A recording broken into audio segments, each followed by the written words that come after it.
સેનાના જવાનોએ 1999ના કારગિલ યુદ્ધમાં બલિદાન આપનારા વિજયનગરના કંથારિયા ગામે પહોંચી શહીદના પરિવારને સ્મૃતિ ચિહ્નો આપીને સન્માનિત કર્યા। 126મી જુલાઈના દિવસને કારગિલ વિજય દિન તરીકે ઉજવવામાં આવે છે। ત્યારે વિજયનગરના કંથારિયા ગામે કારગિલમાં શહીદ શૈલેષભાઈ નીનામાના પરિવારનું સન્માન કરવામાં આવ્યું હતું। સેનાના જવાનોએ શહીદના ઘરની મુલાકાત લીધી હતી। શહીદ શૈલેષભાઈ નીનામાના ઘરે સેનાના જવાનો પહોંચ્યા હતા અને તેમના પરિવાર સાથે કારગિલની યાદો શેર કરી અને શહીદોના બહાદુરી અને બલિદાનને શ્રદ્ધાંજલિ આપી હતી। जय हिंद। मैं नायक सूबेदार एम.वी. रेड्डी कारगिल सेक्टर से घर घर शौर्य सम्मान के नाम से यहाँ पे आया है।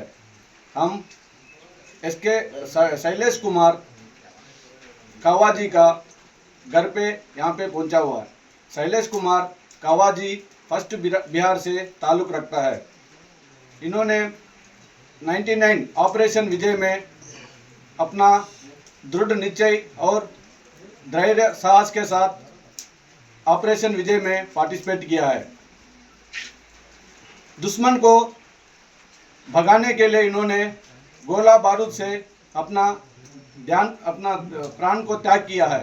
इनका त्याग को बलिदान किया। उस त्याग के लिए हमने इंडियन आर्मी की तरफ से इनको सेना मेडल के साथ पुरस्कार किया गया है। ललित डामोर, दिव्यांग न्यूज़, साबरकांठा।